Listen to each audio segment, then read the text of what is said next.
요즘 사극으로도 방영이 되고 있습니다만 고려 말의 두 인물 정도전과 또 정몽주, 이 두 분은 나라와 백성을 끔찍하게 사랑했다는 공통점을 갖고 있습니다. 저희가 자랄 때 교과서에도 실려 있었던 이 정몽주의 단심가, 이게 얼마나 감동적입니까? 이 몸이 죽고 죽어 100번 고쳐 죽어 백골이 진토되고 넋이라도 있고 없고 님 향한 일편단심이야 가실 줄이 있으랴. 이렇게 나라를 향하여 애틋한 마음을 갖고 있던 인물이 정몽주 아니겠습니까? 제가 언젠가 북한의 개성을 방문한 적이 있는데, 그때 안내하시는 안내원이 저희 일행을 데리고 이 선주교를 보여줬습니다. 선주교로 데려가가지고 이제 선주교는 정몽주가 이성계의 아들 이방원에 의해 살해되던 장소 아닙니까? 거기서 이제 이 선주교에 데리고 와서 설명을 하면서 거기에 불그스름한 어떤 한 곳을 가리키면서 이게 바로 그때 정몽주가 흘렸던 핏자국입니다. 그런데 속으로 야, 이 사람 뻥이 세구나, 이제 그런 생각을 했던 기억이 있는데요. 이처럼 이제 이 정몽주라는 인물의 충절 때문에 선주교에 뿌려진 피가 영원히 지워지지 않는다, 이런 전설을 만들 만큼 많은 후대의 사람들이 존경하는 그런 인물이 정몽주입니다. 이 정도전이라는 인물도 마찬가지 아닙니까? 지난번에 말씀드렸듯이 이 전라도 나주로 유배를 가가지고 그곳에 가서 보니까 백성들의 삶이 도탄에 빠지고 피폐해져 있는 백성들의 신음소리를 들으며 막 분노와 울분을 느끼면서 이분이 위민정신, 글자 그대로 오직 백성을 위하는 마음으로 정치를 해야 되겠다는 좋은 정신을 가졌던 분이 정도전이라는 인물 아닙니까? 그래서 이제 이 두 분이 공통적으로 갖고 있던 나라 사랑, 또 백성들을 위하는 마음, 이런 공통점이 이 두 분에게 이 개혁 정신을 넣어줘 가지고요, 이제 이 부패한 고려를 개혁해야 된다, 이런 부패한 나라로는 더 이상 안 된다, 이런 생각을 두 분 다 공통적으로 가졌습니다. 심지어는 진정한 개혁을 위해서는 왕을 폐할 수도 있다, 그 당시로서는 상상할 수 없는 이 급진적인 생각까지 했던 분들이 이 두 분의 공통점이에요. 여기까지가 공통점인데요. 근데 여기서 이제 이 두 분의 생각이 갈라지는 게 뭐냐 하면은, 이 정도전은 이 부패한 고려는 망해야 된다, 망하고 새 왕조가 들어서야 한다, 이런 신념을 갖고 있었고, 여기에 반해서 정몽주는 나라가 아무리 부패했어도 고려 왕조는 지켜야 한다, 이런 신념을 갖고 있었습니다. 이렇게 두 사람의 생각의 차이 때문에 절친했던 두 사람이 정적이 돼가지고 서로에게 칼끝을 겨누는 적이 되고, 또 완전히 다른 길을 걸어가는 그런 인물이 두 분의 길이었습니다. 그런데 제가 주목하는 게 뭐냐 하면은, 이렇게 완전히 서로 다른 길을 걷게 된 두 인물이지만 후대의 역사가들이나 또 저희들이 평가하기를, 한 분은 망하는 길로 갔고 한 분은 흥하는 길로 갔다, 한 분은 충신의 길을 갔고 한 분은 역적의 길을 갔다, 이렇게 평가하지 않습니다. 두 분이 비록 정반대되는 길을 갔지만 두 분 모두의 살아있는 정신, 그 정신을 인정하고 그것을 귀하게 여기고 있다는 것입니다. 저는 이 설교의 기능을 설명하면서 간혹 이 정몽주와 정도준에다가 비유를 해서 이것을 상징적으로 설명할 때가 있습니다.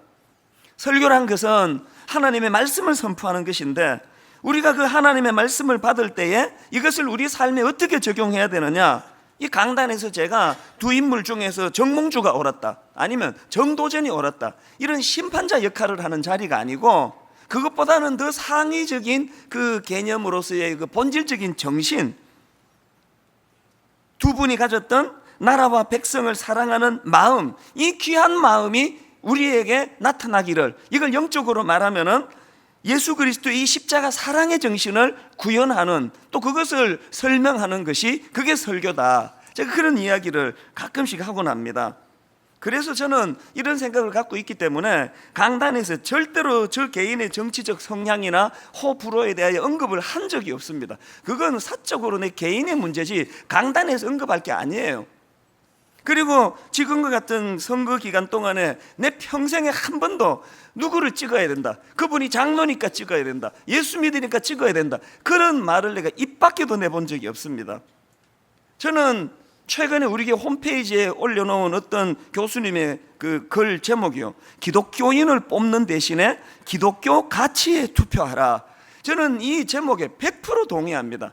장로라는 타이틀이 중요한 게 아니고 그가 과연 복음의 정신을 갖고 있는가, 그가 그리스도의 사랑의 정신을 갖고 있는가, 오직 백성을 위하고자 하는, 국민을 위하고자 하는 그 마음이 있는가, 이게 중요하다는 거예요.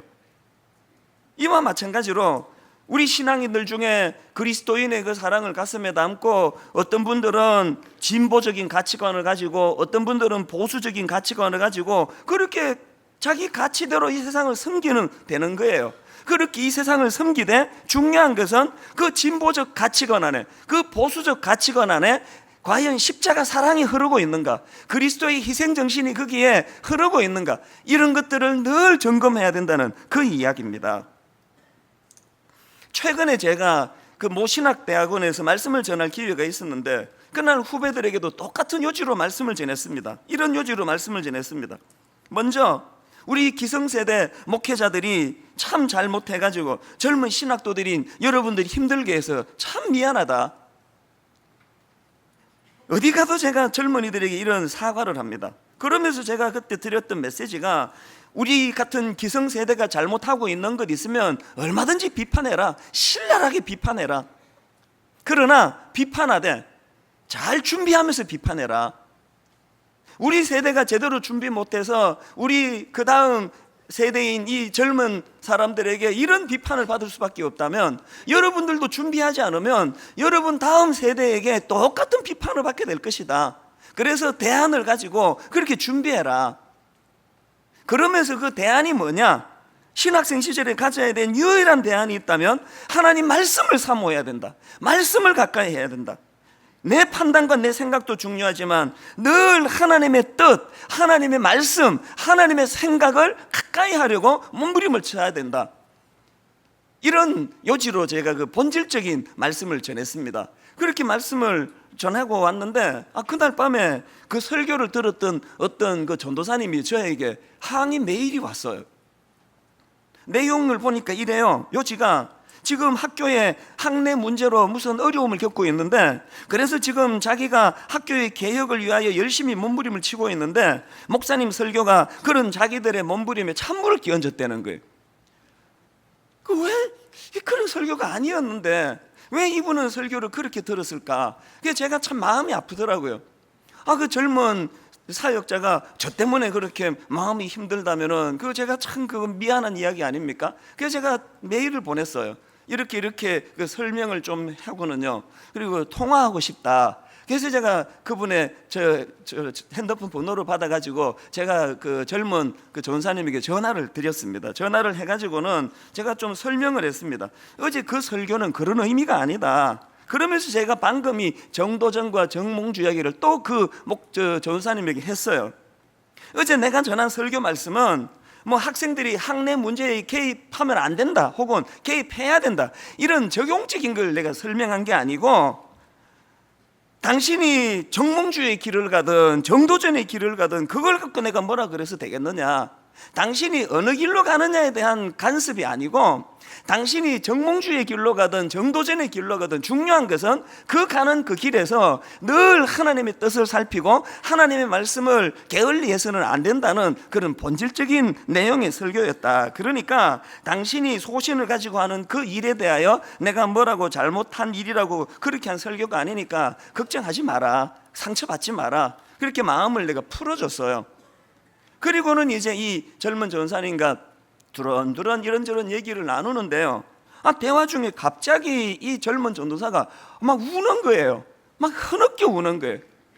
그 소리가 막 너무나 구슬프게 들리는데요, 왜 이분이 마음이 그렇게 격해졌냐 하니까요, 자기가 이제 그 예전 교회에서 그 교육 전도사로 섬기는데 그 교회 담임 목사님이 해서는 안 되는 그 나쁜 짓을 한 거예요. 그래서 이분이 뭐 결국은 그 담임 목사님이 쫓겨났지만 그 일이 딱 터지니까 장로님들이 또 당회에서 그렇게 그걸 비호하고 감추고, 그리고 막 교역자들에게 이거 쉬쉬하라 그러고 비밀로 하라, 침묵하라, 막 그런 말을 해가지고 교회가 이래도 되느냐고 상처를 너무 많이 받았다는 거예요. 그렇게 하고 또 신학교를 와서 보니까 신학대학원에서 이게 도대체 어떻게 신학교에서 이런 불의하고 불합리한 일을 그렇게 행할 수가 있느냐고, 자기는 이런 불의한 일에 침묵할 수가 없다고 막 우는 거예요. 그러면서 지금 자기가 청소년 사역을 하고 있는데, 세월호 침몰 사건 이후로 그 아이들 앞에 서기만 하면은 너무 마음이 괴롭고 그 아이들 앞에 설 자신이 없다고, 그러면서 막 울면서 하는 이야기가 자기가 이 시대 전도사라는 이름으로 살아가는 것 자체가 너무 부끄러워서 견딜 수가 없다고 막 흐느끼 우는데요. 제가 그 마음을 위로해주고 달래주고 그렇게 전화를 끊었지만, 전화를 끊고도 그 흐느끼는 울음소리가 그치지를 않는 거예요. 토요일 날 내가 설교 준비를 해야 되는데 설교 준비가 안 돼요. 여러분, 그 젊은 사역자 얼마나 귀합니까? 그 나이도 많지 않은데 목소리가 애떠 보이는데, 그 시대에 이 타락한 젊은이들이 가는 그런 변질 타락의 길로 안 가고, 그래도 주의 종이 되겠다고 신학교로 가고, 그래도 공의를 외치고 그 불의와 타협하지 않으려고 저렇게 애쓰는데, 우리 같은 기성세대 목회자들이 그런 젊은 교역자들에게 그 격려하고 도움을 주기는커녕 저렇게 그 마음을 짓밟아 버린 결과가 되고 나니까 너무 미안한 거예요. 그래서 여러분, 저 같은 기성세대 목사가 우리가 뭘 지금 잘못하고 있나, 이런 아픔을 가지고 우리를 돌아봐야 되듯이요. 저는 그 세월호 사건이 터지고 이게 신앙의 언어로서 우리가 침묵의 골방으로 가야 된다, 침묵해야 된다, 영적인 겟세마네로 가야 된다, 이런 말에 젊은이들이 알레르기 반응을 보이면서 그 침묵을 비겁한 침묵으로 그렇게 호도하는 걸 보면서 내 마음이 참 아프더라고요. 그동안 우리 같은 기성세대 목사가 이 거룩한 용어 침묵을 아주 비겁한 침묵으로 전락시켜가지고 그렇게 설교한 적은 없었는가. 저는 목사니까 제 삶 속에서 이런 것들을 돌아보고 반성하고 또 점검하고 있습니다만, 오늘 여기 모든 기성세대들은 다 자기 자리에서 자기를 돌아봐야 돼요. 우리 산업화 사회 시대를 건너온 우리는 오래 관행처럼 우리는 그 일을 아무 거리낌 없이 행하지만, 그런데 우리 자식들이 우리의 모습을 볼 때, 우리 그 다음 세대들이 우리를 볼 때, 왜 우리 부모는 저렇게 불의한 일에, 왜 우리 부모님은 저런 일에 자꾸 마음을 쓰시느냐고 하는 그런 일들이 우리에게는 없는지를 점검하고 돌아보자는 거예요. 여러분, 우리가 이런 데 마음을 가지고 돌아보려면 결국 남는 것은 복음이에요. 십자가예요. 예수 그리스도는 이 땅에 오셔서 우리에게 어떤 모범을 보여주셨나? 주님의 십자가는 내게 무슨 의미를 가져다 주는가? 내게는 복음의 정신이 흐르고 있는가? 내게는 이 십자가가 나를 견인하는 그 은혜에 내가 들어가 있는가? 자꾸 이걸 돌아보셔야 돼요. 우리 내면에 복음이 살아있지 않으면 우리는 우리 후대들에게 걸림돌밖에 될 수가 없다는 이 슬픈 현실을 우리는 직시해야 된다는 거예요. 이런 맥락에서 여러분, 오늘 이 본문 말씀은 굉장히 중요한 의미를 가지고 있습니다. 오늘 본문 말씀은 우리 하나님께서 당신의 자녀들이 이 악한 세상에서 어떤 정신을 갖고 살아야 되느냐 하는 인생의 굉장히 중요한 원리, 지침을 하나 가르쳐주고 계십니다. 자, 오늘 본문 전도서 11장 1절 2절을 한번 보십시오. 너는 내 떡을 물 위에 던져라. 여러 날 후에 도로 찾으리라. 7에게나 8에게 나누어 줄지어다. 무슨 재앙이 땅에 임할는지 내가 알지 못함이니라. 여기 두 가지 명령이 나오는데, 하나는 내 떡을 물 위에 던져라, 그리고 또 하나는 내 몫을 7 또는 8에게 나누어 주라. 요 구절만 똑 따가지고 봐가지고는요, 이게 도대체 뭔 소린지는 모르겠어요. 그 떡을 물 위에 던지라는 게 이게 무슨 소리입니까? 그렇기 때문에 오늘 이 본문 말씀을 이해하려면요, 이 전도서 전체에 흐르는 그 하나님의 정신, 또 전도서 11장과 12장 안에 흐르는 이 말씀의 정신을 가지고 이 본문을 읽어야 됩니다. 그렇기 때문에 제가 최근에 이 본문을 가지고 논문을 쓴 걸 한번 봤는데요, 한국성서대학교 구약학 교수입니다. 강규성 교수라는 분이 쓴 오늘 본문을 배경으로 한 논문을 보니까요, 논문 제목이 이렇습니다. 불확실한 미래와 확실한 죽음의 기로에 서서. 왜 제목을 이렇게 정했냐 하면요, 오늘 본문을 배경으로 하는 전도서 11장의 말씀의 요지는 인생의 불확실한 미래, 이것을 강조하고 있고요. 그 다음에 전도서 12장은요, 이 죽음의 불확실성에 대해서 강조하고 있는 말씀이에요. 그래서 이제 이 11장과 12장을 통으로 읽으면 그 논문의 제목과 같은 요약이 나오는 거예요. 인생이란 것은 불확실한 미래와 확실한 죽음의 기로에 서 있는 인생이다. 우리가 이것을 전제로 해서 오늘 본문의 명령을 다시 읽어보면은 이 본문의 말씀은 이렇게 정리를 할 수가 있습니다. 이처럼 장래를 알 수 없는 이 불확실한 인생을 사는 우리이기 때문에 우리는 우리가 가진 물질을 포함한 우리 자신을 기쁘게 하는 모든 것들을 되도록이면 많은 사람들에게 나누어주는 삶을 살아라. 이것이 너를 행복하게 하는 삶의 길이다. 이게 내 떡을 물에 던져라고 하는 말씀의 의미라는 것입니다.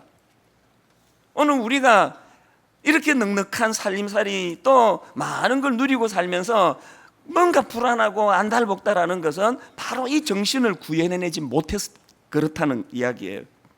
그러면 우리는 왜 하나님의 이 가르침, 이 삶의 지침을 우리는 왜 잘 순종하지 못합니까? 딱 한마디로 말하면 이건 하나님 신뢰에 관한 문제예요. 한번 생각해 보세요.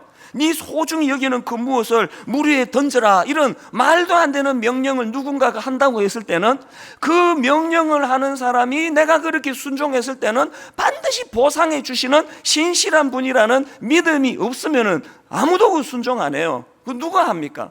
그렇기 때문에 이 본문 전도서 11장 1절 2절 말씀은요, 우리가 전도서 12장 14절 말씀을 병행해서 같이 읽으셔야 돼요. 하나님은 모든 행위와 모든 은밀한 일을 선악간에 심판하시느니라. 또 전도서 12장 1절, 너는 청년의 때에 너의 창조주를 기억하라. 이런 말씀과 같이 읽어야 돼요. 무슨 말입니까? 우리가 정말 내가 소중히 여기는 그 무엇을 우리 연약한 이웃을 위하여 과감하게 내어 던질 수 있는 이 행위는 그것을 명하시는 하나님께서 은밀히 보시는 그분이 그 행위를 반드시 보시고 귀히 여기시고 그것을 보상해 주신다는 이 믿음이 없이는 그 일을 할 수가 없다는 거예요. 결국은 우리가 이런 삶을 잘 못 산다 하면은 우리에게 하나님을 신뢰하는 믿음이 없다, 이런 결론이 내려질 수밖에 없는 거 아니겠습니까?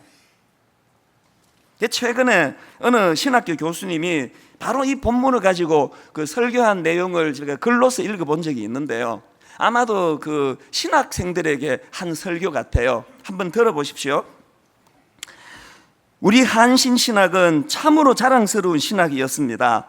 칼 바르트를 말하고 에밀 브루너를 말하며 폴 틸리를 말하였을 때 우리는 우리 스스로가 대견스럽고 자랑스러웠습니다. 폰 라이트를 말하고 루돌프 불트만을 말하였을 때도 마찬가지였습니다. 그러나 우리는 지금 극심한 자기 정체성의 위기에 직면해 있습니다. 교회 현장으로부터 들려오는 많은 소리들은 신학교가 교회를 선도하지 못하고 있다, 한신의 신학이 기장교회의 신학을 책임지고 있지 못하다, 한신 출신의 목사 후보생들은 교회 선교에 열정이 부족하고 교회를 사랑하는 마음이 부족하며 교회 발전에 도움을 주지 못한다, 사명감이 약하다, 이런 부정적인 평가의 소리들이 대부분을 구성하고 있음을 봅니다. 왜 그런 것일까요? 무엇이 우리를 그렇게 평가하게 만든 것일까요? 저는 이 교수님의 이런 겸손한 자기 반성, 이것으로 시작되는 그 설교를 보면서요, 이분이 오늘 본문 1절 말씀, 너는 내 떡을 물 위에 던져라, 여러 날 후에 도로 찾으리라, 이 말씀을 인용하면서 이렇게 해석합니다. 이 본문의 말씀은 돈뿐만이 아니고 우리의 전 운명을 흐르는 물 위에 내어 던지는 자기 내어줌의 신앙적 결단을 요구하는 말씀으로 읽어야 된다. 여기 그 자기 내어줌이라는 이 표현, 이게 신앙적으로 중요한 용어라는 거예요. 그 다음도 한번 들어보십시오. 자기를 내어 던지라는 것입니다. 그래야 자기를 되찾을 수 있다는 것입니다. 남을 먼저 대접하라는 것입니다. 그래야 나도 대접을 받을 수 있다는 것입니다. 먼저 남을 사랑하라는 것입니다. 그래야 자기 사랑도 찾을 수 있게 될 것이라는 것입니다. Take and give가 아니라 give and take라는 것입니다. 또 이런 말도 했어요. 대학의 비판주의는 자기 비판을 선행하는 비판주의입니다. 우선은 자기를 먼저 흐르는 물 위에 던져버린 다음에 그 다음에 자기를 얻으려 해야 할 것입니다. 비판은 사랑의 동기가 있는 비판이어야 합니다. 그렇지 않으면 그 공동체는 자멸할 것입니다. 너는 내 식물을 물 위에 던져라. 그래야 비로소 그것을 도로 찾게 될 것이다. 그렇습니다. 흐르는 물 위에 과감히 자신을 내어 던진 후 여러 날 후에 더욱 새로워진 자기를 도로 찾는 그것이 기독교적 지혜요, 기독교적 삶의 방식입니다. 그 반대는 적그리스도적 삶입니다. 적어도 신학을 한다는 우리 신학도들만은 그래야 합니다. 저는 이 교수님의 그 설교문을 읽으면서 도전을 받았어요. 오늘 이 땅의 개신교 안에 비판이 공허한 것은 전부가 자기는 그 자기 떡을 물 위에 던질 생각은 안 하고 남만 욕하고 비판하고만 있는 거 아니냐고요. 여러분, 우리 이 교수님의 자기 반성에 귀를 기울여야 해요. 거듭거듭 강조하지만 왜 우리 이 기성세대를 우리 젊은 세대가 그 존경하지 않느냐고요. 왜 우리 기성세대는 변질됐다고, 타락했다고, 비겁한 침묵하고 있다고, 왜 그런 평가를 우리가 들어야 되느냐고요. 모두가 아픈 마음을 가지고, 그래서 대안은 딱 하나예요. 뭐가 대안입니까? 오늘 본문이 대안이에요. 그리고 이 오늘 본문 대안을 친히 이 땅에 오셔서 삶으로 구현해 보여주신 예수 그리스도가 대안이에요. 그분이 자기가 아끼고 소중히 여기는 그 무엇을 물에다가 던져주신 그 정도가 아니고 당신의 목숨을 던져주셨어요. 당신의 소중한 인생 전부를 우리를 위하여 던져주셨어요. 우리가 그 정신을 회복하지 않고는 이제 이 땅에 우리 개신교의 희망은 인간적으로 말하면 없어 보입니다. 모두가 다 하나님 앞에 절망하면서 하나님, 이 전도서 11장 1절 2절 말씀에 순종하지 않은 우리의 모습을 정직하게 고백합니다. 지금부터라도 이 그리스도의 사랑의 정신, 그래서 여러분 그 빌립보서 2장 7절 8절 이 말씀을 잊어서는 안 됩니다. 오히려 자기를 비워 종의 형체를 가지사 사람들과 같이 되셨고 사람의 모양으로 나타나사 자기를 낮추시고 죽기까지 복종하셨으니 곧 십자가에 죽으심이라.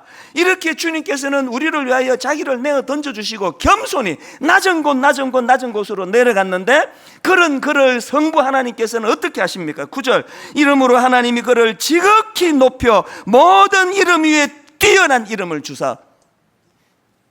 우리 모두가 먼저 하나님 앞에 자복을 하고 우리 모두가 먼저 이 말씀 전도서 11장 1절 말씀을 구현해서 내 소중히 아끼는 그 무엇을 우리 주변의 연약한 이웃들을 위하여 내어 던지려는 이 작은 실천 몸부림이 일어나고, 그렇게 우리가 스스로를 비하하여 내려가고 또 내려갈 때 하나님이 우리를 올려주셔야 되는 거지.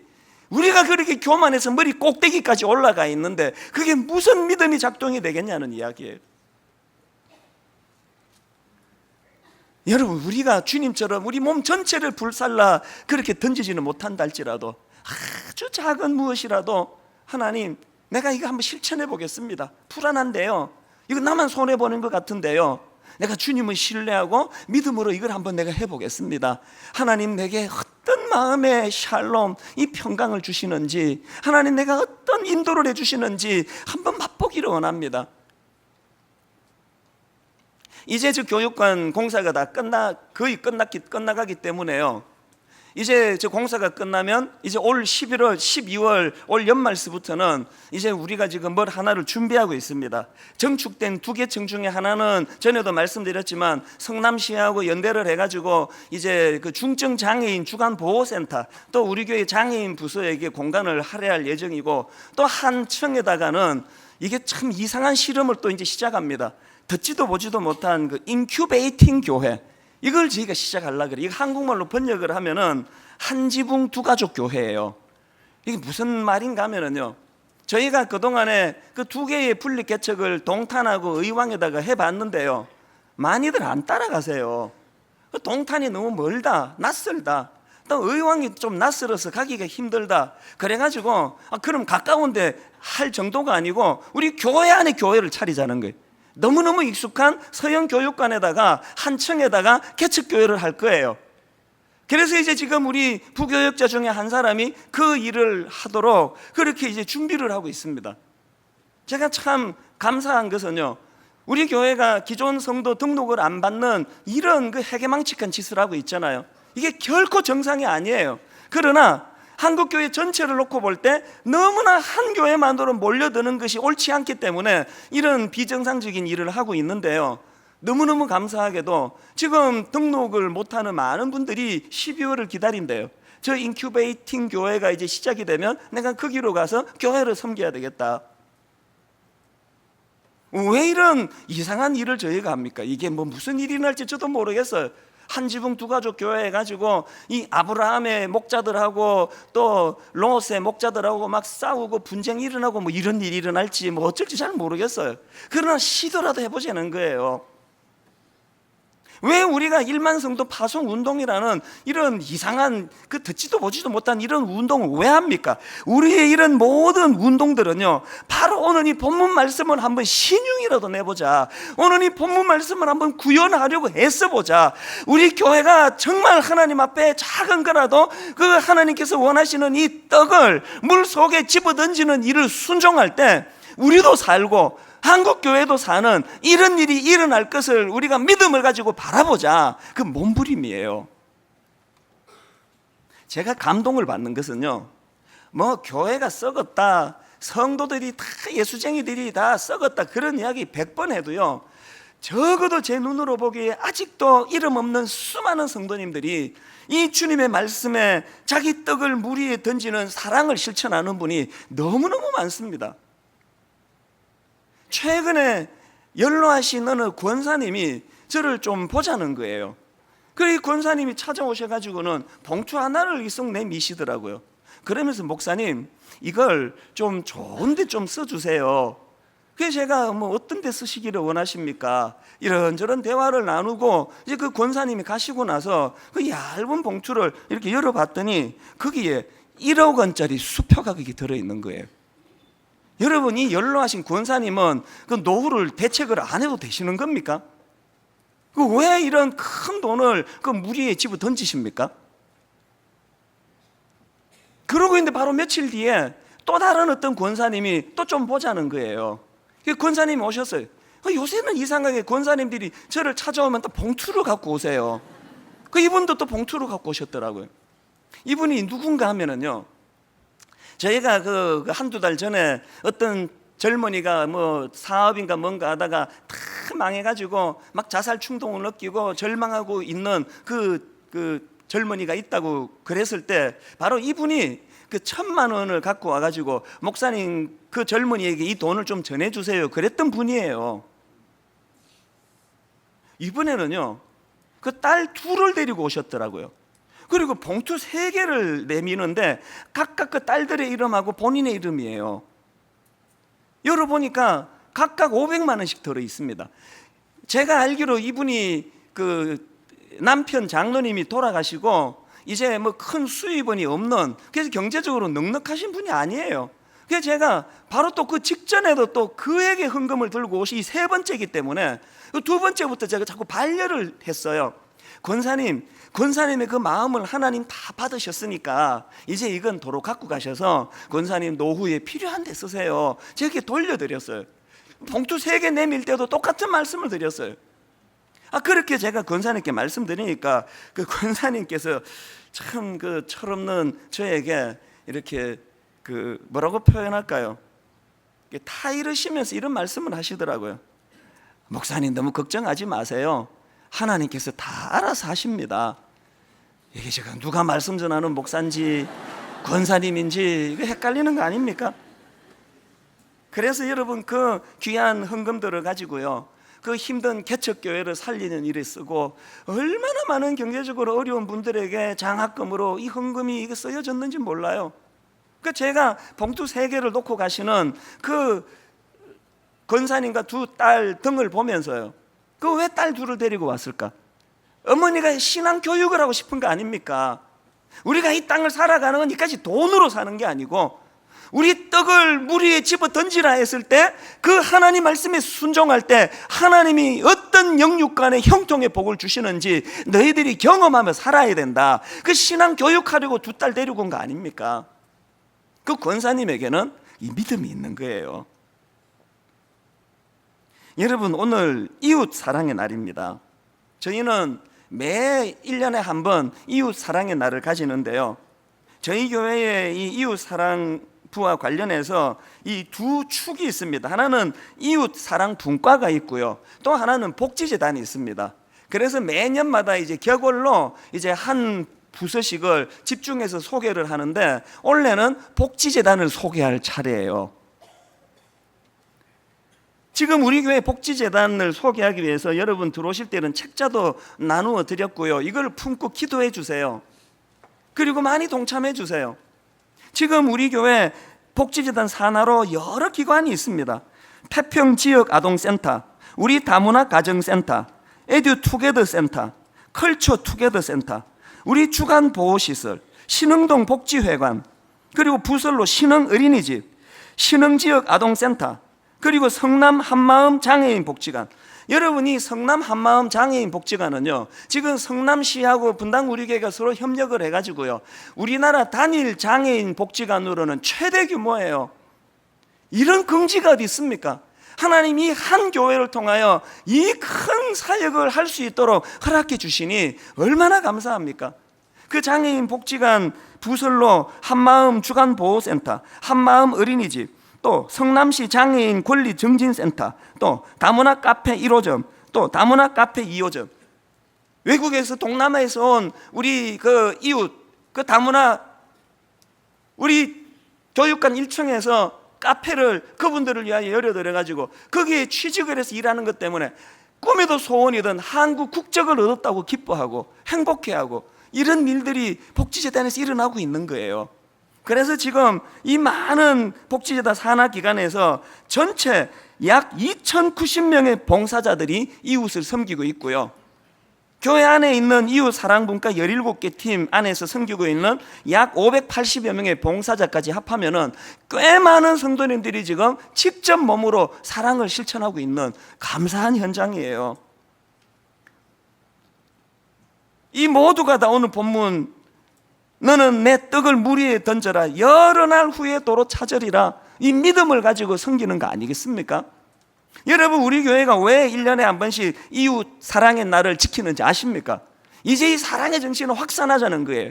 이제 우리 모두가 주저하지 말고 내가 갖고 있는 내 모든 걸 다 던지기는 어렵지만, 하나님 내가 가지는 이 소중히 여기는 그 일부를 우리 연약한 이웃을 위하여 한번 던져보겠습니다. 내 안에 어떤 샬롬 평강을 주시는지 내가 한번 맛보기를 원합니다. 이런 사랑의 정신이 더 많이 확산되기를 바라는 마음으로 이걸 하는 거예요. 아니나 다를까 지난 창립 기념일에요, 우리 교회가 이제 그 헌혈하지 않았습니까? 그래서 여러분이 주중에 헌혈하시고 헌혈 증서를 갖고 오시면 우리 죽어가는 생명을 좀 살리자, 그렇게 설교를 했더니 바로 그 주간이에요. 전북 익산에서 그 본인을 안수 집사라고 소개하신 어떤 분이 편지를 보내왔어요. 분당 우리 교회 사역에 감사한다 그러면서 뭘 하나 그 붙여왔느냐 하면은요, 참 귀한 분이에요. 본인이 2005년도부터 2013년도까지 했던 헌혈, 그 헌혈 정서 무려 35매, 이거를 저희에게 보내줬어요. 그래서 이걸 규합해 가지고 우리가 그 어려운 환자에게 다 전해준 거 아닙니까? 깜빡 잊고 헌혈 못 하신 분들은 이번 주간에 또 하세요. 기회 있습니다. 그런가 하면은 지난 창립 기념일에 우리 미자리 교회를 위해 한번 헌금하자 그랬더니 참 고맙게도 여러분들이 무려 3억 2천 가까운 헌금을 해주셨어요. 그 큰 헌금을 우리 미자리 교회 곳곳에 이미 나누어 드렸고 지금도 나누어 드리고 있는 중이에요. 그랬더니 지난주에 그 헌금을 받으신 어떤 교회 담임 목사님이 우리 홈페이지에 글을 올리셨더라고요. 이런 글이에요. 사실 저희 교회는 교회 보증금을 월 임대료에 다 써버리고 어떻게 해야 하나 말할 수 없는 고민을 해오던 차에 분당 우리 교회의 미자리 교회 살리기를 통하여 저희 교회가 다시 계약을 하고 다시 새롭게 출발하게 되었습니다. 자, 여러분, 이게 가치 있는 일 아닙니까? 오늘 우리가 던진 그 작은 떡을 모았더니 여러분, 이제 임대료 다 까먹고 교회 문을 닫아야 되나 말아야 되나 고민하는 한 교회를 살려내는 이런 열매가 나타난다면 이게 소중한 일 아닙니까? 우리 떡을 물 위에 던질 때 이런 열매들을 하나님이 주신다는 그 이야기예요. 저는 오늘 여러분들에게 영상 하나를 보여드리려고 하는데요, 우리 방송실에서 이제 이 복지재단 사내에서 하고 있는 일을 이제 시간으로 이렇게 상징적으로 분류해서 만들었는데, 저 영상을 보시고 많이 동참하고자 하는 의지와 의욕이 생겨나기를 저는 바랍니다. 우리 같이 영상을 보시겠습니다.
귀염둥이라고 불립니다. 1, 2, 3, 4, 5, 6까지 줄 서 있잖아. 이게 굉장히 신중한 사람인데. 이거 꼬물이에요. 꼬물. 제가 들었어?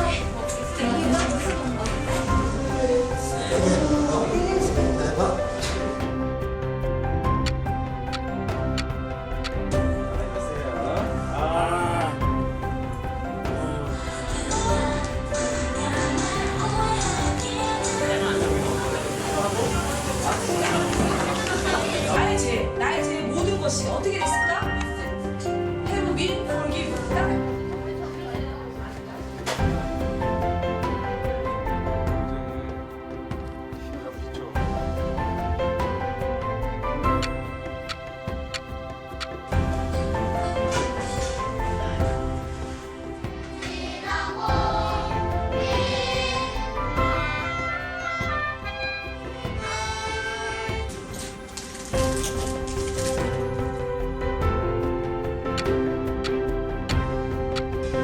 너는 때때로 오랫동안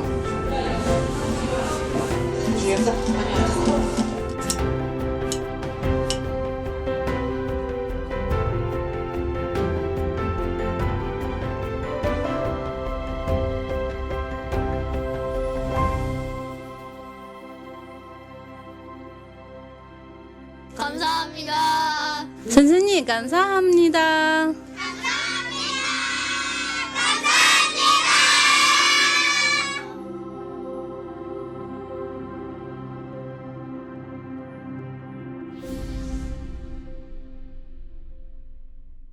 저는 저 동영상을 보면서 맨 마지막에 저 어린 아이들이 감사합니다, 감사합니다 그 소리치는데 이게 참 목이 메어요. 여러분, 저 어려운 환경에서 자라는 아이들의 입에서 이 세상을 향하여 감사합니다, 감사합니다 이 소리가 더 많이 울려지도록 우리 떡을 물에다 던지는 이 일을 행해야 하지 않겠습니까? 분당 우리 교회에 감사합니다 그러지 않아도 돼요. 아이들이 구김살 없이 자라도록, 그들이 조금도 불이익당하지 않고 자랄 수 있도록 하나님 우리 교회를 사용하여 주시옵소서. 오늘 이 말씀을 기억하시면서 우리 찬양 같이 부르시면 좋겠습니다.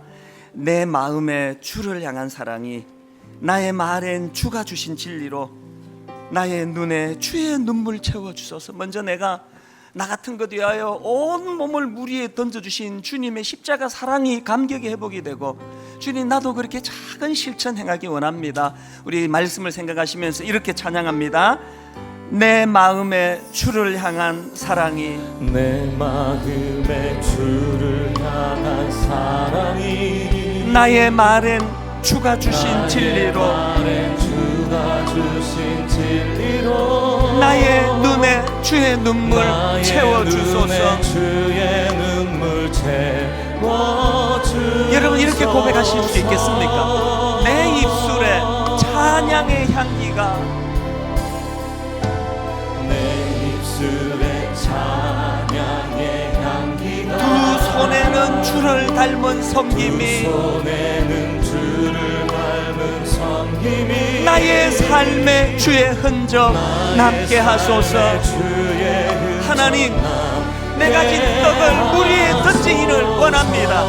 은혜 주시옵소서. 하나님의 사랑이 영원히 함께하리. 하나님의 사랑이 영원히 함께하리. 십자가의 길을 걷는 자에게, 길을 걷는 자에게, 순교자의 삶을 사는 이에게, 삶을 사는 이에게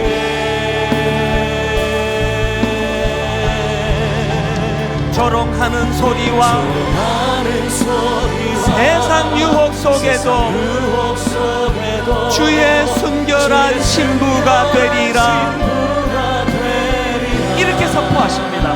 내 생명 주님께 주님께 드리리. 말씀 생각하며 다시 한번 결단합니다. 하나님의 사랑이 영원히 함께하리. 하나님의 사랑이 영원히 함께하리. 내 떡을 물 위에 던지며 십자가의 길을 걷는 자에게, 순교자의 삶을 사는 이에게, 주님 말씀 순종해서 우리 떡 물 위에 던지면 세상은 우리 조롱합니다. 조롱하는 소리와 세상 유혹 속에도 주의 순결한 신부가 되리라. 내 생명 주님께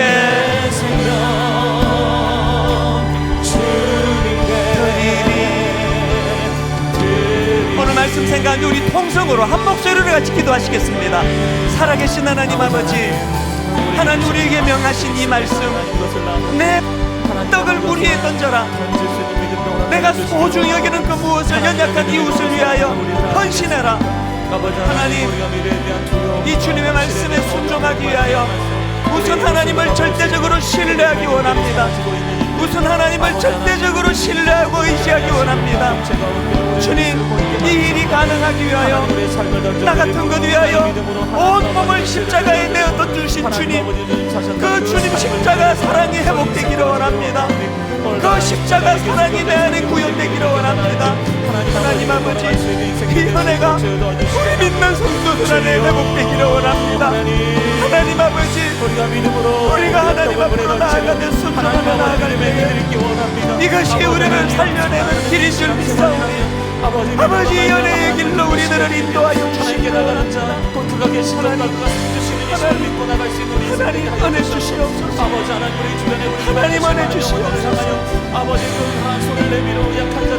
우리의 신령, 우리의 탐심, 우리의 이기적인 태도 주님의 십자가 안에 녹아져서 우리도 말씀에 순종하며 살아가기를 원하오니 하나님, 그 은혜를 사랑하여 주시옵소서. 주님의 십자가 내 안에 가기를 원합니다. 계속 기도하실 분 계속 기도하시고, 우리 한 번 더 이 말씀으로 이렇게 선언하며 고백하며 나가기 원합니다. 이렇게 선포합니다. 하나님의 사랑이 영원히 함께하리. 십자가의 길을 걷는 자에게, 순교자의 삶을 사는 이에게,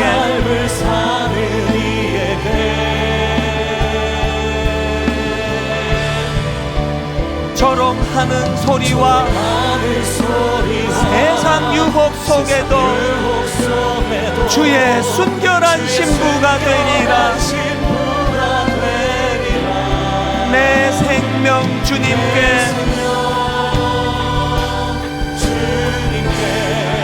드리니. 이 은혜를 가지고 이렇게 찬양합니다. 주 나를 보호하시고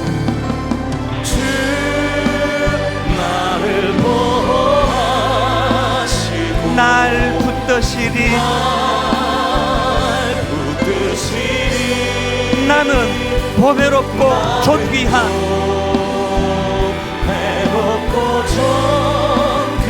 주님의 자녀라. 우리 모두를 주님 사랑으로 축복합니다. 주 너를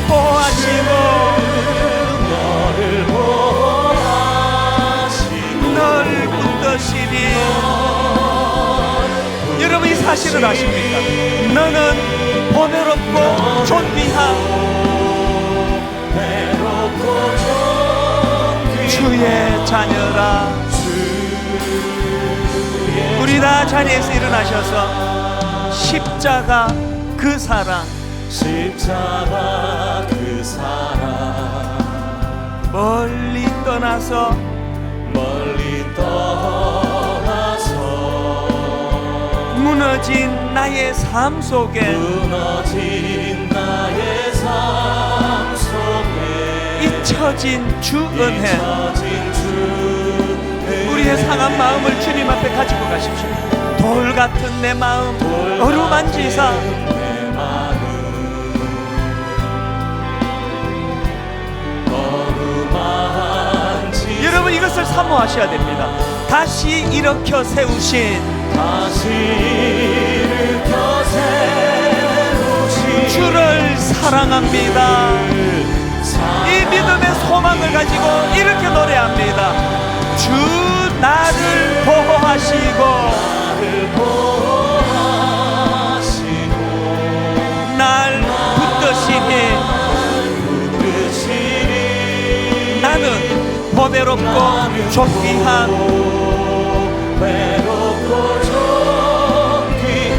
주님의 자녀라. 주님의 자녀라 주 너를 보호하시고 너를 보호하시고 널 붙드시니 여러분 이 사실을 기억하십시오. 너는 보배롭고 존귀한 배롭고 존귀한 주의 자녀라. 주의 자녀라. 같이 기도하시겠습니다. 너는 내 떡을 물 위에 던져라. 여러 날 후에 도로 찾으리라. 7에게나 8에게 나누어 줄지어다. 무슨 재앙이 땅에 임하는지 내가 알지 못함이니라.